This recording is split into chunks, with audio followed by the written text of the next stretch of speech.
Olá pessoal, tudo bem? Então teremos eleições na Venezuela e há muita expectativa a respeito do futuro do país fronteiro ao Brasil e, claro, a geopolítica venezuelana envolve diretamente o Brasil e tem tudo a ver também com a geopolítica dos Estados Unidos. Ou seja, os rumos da Venezuela afetam diretamente a política externa do Brasil, envolve os Estados Unidos e tem muito a ver com a influência chinesa no continente da América do Sul, bem como também certa influência que a Rússia tem no nosso subcontinente. Ou seja, a Venezuela é muito mais do que um país que tem enormes reservas de petróleo. É um país que nas últimas 2 décadas e meias buscou alternativas de alianças junto a potências internacionais que não fossem os Estados Unidos. E afeta o Brasil, por que motivo exatamente vamos comentar no vídeo de hoje. A bem da verdade é que teremos eleições na Venezuela, o resultado esperamos acompanhar aqui no nosso canal, e eu vou pedir a você que deixe o like, se inscreva no canal e, claro, te convidar a participar da comunidade Geopolítica para Entender o Mundo, o link está na descrição do vídeo. Aproveite os 30% de desconto que se referem ao preço de lançamento. Vem estudar geopolítica, aprofundar o conhecimento, ficar mais inteligente, saber tudo o que ocorre no cenário internacional com base, com conhecimento histórico, geográfico, etc.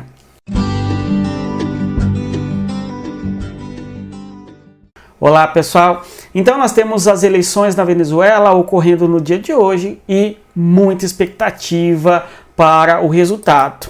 O principal opositor agora contra Nicolás Maduro não é nem a Maria Corina Machado e nem a Corina Iores, e sim agora o González Urrutia, que consegue o pleito ali depois de uma conturbada questão jurídica eleitoral na Venezuela para concorrer contra Nicolás Maduro. Nicolás Maduro que está no poder desde o ano de 2013, quando assume o poder após a morte de Hugo Chávez. Então, temos algo que pode decidir e definir os rumos da geopolítica não só da Venezuela, mas afeta, conforme comento no início do nosso vídeo, o continente sul-americano como um todo. Vamos observar aqui 2 características importantes da Venezuela sob a perspectiva do chavismo. Então nós temos que o Hugo Chávez vai chegar ao poder no ano de 1999. Então Chávez, ex-presidente da Venezuela, chega ao poder no ano de 1999 e vai governar, sendo reeleito 2 vezes, são 3 mandatos, salvo engano, até a sua morte lá no ano de 2003. E o que caracteriza bastante o seu governo são 2 conceitos importantes aqui. Um deles é o ALBA, que é a Alternativa Bolivariana para a América. O ALBA, em boa medida, é uma oposição à ALCA, vamos assim pensar. No caso, a ALCA é uma iniciativa, uma tentativa de área para livre comércio na América, que foi, em boa medida, capitaneada pelos Estados Unidos ao longo da década de 90, que tem como perspectiva a liberdade econômica, o liberalismo, a democracia liberal, uma série de características que se referem, em alguma medida, aos princípios de liberdade econômica dos Estados Unidos para as questões internacionais, digamos, né? E, por sua vez, nós temos que a Venezuela lidera, de maneira bastante incisiva, o socialismo do século XXI, assim chamado também, a ALBA, a Alternativa Bolivariana para a América. Em boa medida, a Venezuela, de certa maneira, capitaneou e liderou a ideia do socialismo para o século XXI na América do Sul, em especial, influenciando a Bolívia e também, certamente, a Argentina. Ou seja, o movimento bolivariano de Hugo Chávez teve uma enorme influência em debates políticos dos territórios da Argentina e também da Bolívia ao longo da década de 2000, 2010 e o Brasil em alguma medida também, só que de uma maneira menos incisiva, menos aprofundada, enfim.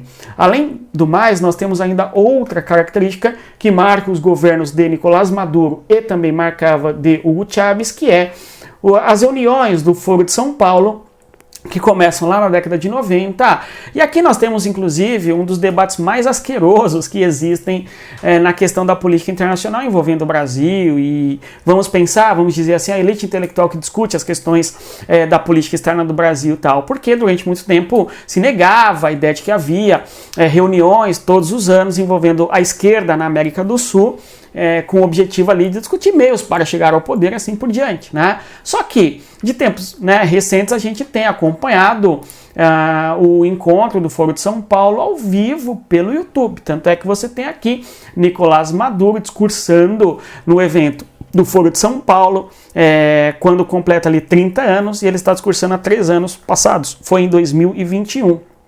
Vocês encontram esse vídeo facilmente aí no site do partido do PT, ou seja, é um debate que existe entre as esquerdas da América do Sul. Não é por acaso que elas são bem unificadas, em boa medida, em torno de figuras como a ex-presidente da Argentina, a Cristina Kirchner, ou mesmo o próprio presidente Lula do Brasil, o Maduro e assim por diante.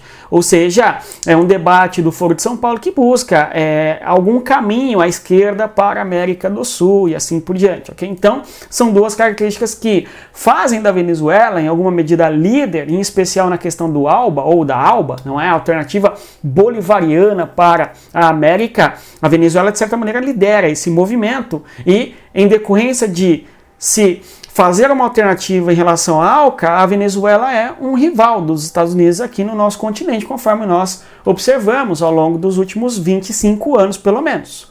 Inclusive, a Venezuela se aproximando da Rússia, em especial no que se refere ao fornecimento de armamentos. A aviação Venezuela, de certa maneira, buscou se modernizar ao longo dessas últimas 2 décadas e meia, em especial com armamentos oriundos da Rússia. E, além do mais, a Venezuela participando cada vez mais de se aproximar da China, e à medida que faz isso, a Venezuela vai receber investimentos chineses justamente para a construção de infraestrutura ali no projeto da China, da nova Rota da Seda, enfim. Então nós temos um país que é importante no contexto da geopolítica regional e tem estas duas características para a política externa, a ALBA e o Foro de São Paulo, e óbvio, a busca por ter aliado não os Estados Unidos, e sim ser opositor dos Estados Unidos e, claro, ser aliado da China e também da Rússia, conforme nós sabemos. Na sequência, entrando agora nas eleições propriamente, até porque falar das eleições, nós falamos que os candidatos atuais são tais quais, mas aqui uma contextualização mais aprofundada. E a grande pergunta que nós nos fazemos é: chavismo em perigo? Por quê? As pesquisas têm indicado que o candidato opositor ao Nicolás Maduro está na frente, né? Bom, conforme nós mencionamos, o chavismo governa a Venezuela desde 1999. Nicolás Maduro agora tenta a sua 3ª eleição, no caso ele vai tentar ser reeleito pela 2ª vez. Temos que em 2013 ele vence Henrique Capriles, que já havia perdido o pleito eleitoral para Hugo Chávez anteriormente. E Nicolás Maduro, portanto, se sagrou o presidente da Venezuela em 2013, numa eleição bastante conturbada, marcada por crise, questionamentos e assim por diante, e aprofundando uma crise na Venezuela de natureza política e também de natureza econômica. A Venezuela, em decorrência de não ter transparência, ali, segundo acusa os Estados Unidos, passou a sofrer bastante sanções econômicas por parte dos Estados Unidos, sobretudo no que se refere ao petróleo, o gás. E à medida que a Venezuela sofre as sanções econômicas, ela vai acirrar a sua perspectiva de buscar aliança com a China ou mesmo com a Rússia. Tal. E aí nós temos que a Venezuela, então, tem a eleição de Nicolás Maduro em 2013, e nisso Nicolás Maduro vai aprofundar o seu poderio. Em 2018 nós temos o banimento da oposição, de uma maneira bastante firme. O Nicolás Maduro será acusado de perseguir opositores políticos em enorme instabilidade.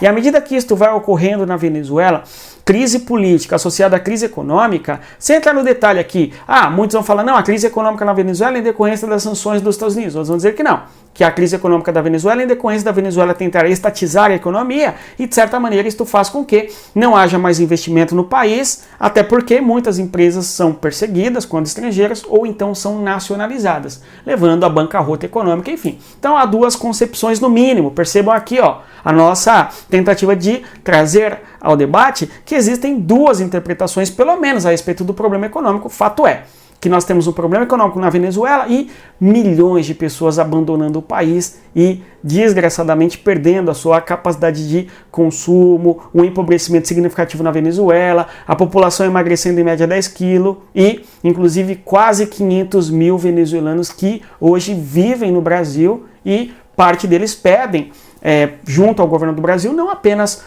o visto ali de migrante, mas sim de refugiado, dada aí a não vontade de voltar para a Venezuela. Bom, então nós temos ali eleições de 2013, Capriles perde, não é, oficialmente, em 2018 o banimento da oposição, crise política aprofundando e, claro, vindo aí para o Brasil muita gente nesse contexto, mas uma eleição que ocorre, Nicolás Maduro vence, o Henri Falcão, Nicolás Maduro teve 67% dos votos, salvo engano, em 2018, contra apenas 20% do Henri Falcão, e muitos dizendo que os dados ali eleitorais foram fraudados, enfim. Então, aprofunda a crise na Venezuela.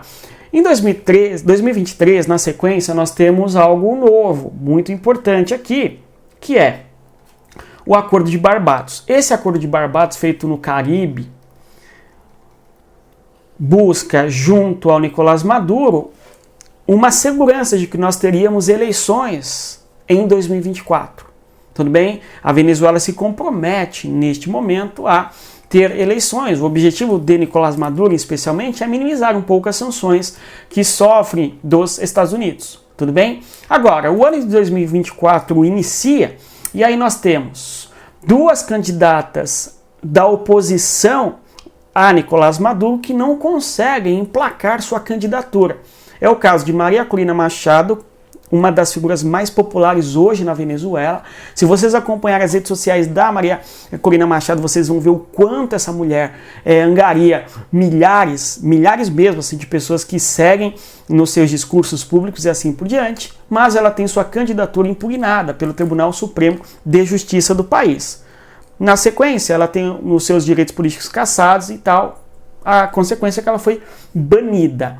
Na sequência, nós temos outra Corina aparecendo para concorrer às eleições contra Nicolás Maduro. Então, a Maria Corina Machado apoia a Corina Yoris, que o Conselho Nacional Eleitoral recusa sua candidatura e ela também é banida. Portanto, sobrando para Edmundo Gonçalves Urrutia, o indivíduo que nós vimos logo no início do nosso vídeo, a concorrer às eleições contra Nicolás Maduro. E, pelo que parece até aqui, tem chances reais de ser eleito. Porém, há muita dúvida a respeito da lisura do processo eleitoral na Venezuela, enfim. Na sequência, vamos observar o seguinte, a relação, aí nós temos, antes de avançarmos, a Corina Machado e o atual candidato à presidência que ocorre hoje, a eleição que ocorre hoje, inclusive. No caso, houve uma prévia dentro das convenções partidárias ali e a Maria Corina Machado foi eleita, vencendo inclusive o Urrutia. Talvez o Nicolás Maduro imaginou que concorrer contra a Corina Machado fosse mais difícil a ser eleito, não é? Ou que ficaria muito mais evidente a insatisfação crescente que existe contra seu governo, enfim. Mas, de qualquer maneira, independentemente de quem seja o candidato oposto hoje ao Nicolás Maduro, que parece, Nicolás Maduro sofre uma enorme rejeição em seu país. Vamos ver qual será o resultado eleitoral ainda hoje, A posição com o Brasil, e eu até coloquei posição do Brasil. Nós temos um Brasil que recebe muitos imigrantes da Venezuela, são pelo menos 500 mil, aliás, pelo menos 400 mil, quase 500 mil. Observando aqui neste gráfico, a gente vê que a Colômbia é o país que mais recebe venezuelanos, 2,9 milhões, número de 2022. Em segundo lugar, o Peru. Em terceiro lugar, os Estados Unidos. A estimativa hoje aqui é a 600 mil venezuelanos nos Estados Unidos que imigraram nos últimos anos. E notem a quantidade de pessoas, de modo que o número de pessoas que saíram da Venezuela é estimado hoje em 6 milhões de habitantes. Um país que tem 32 milhões de seres humanos, em torno de 6 milhões, 7 milhões deixaram este país, e isso é um número bastante considerável.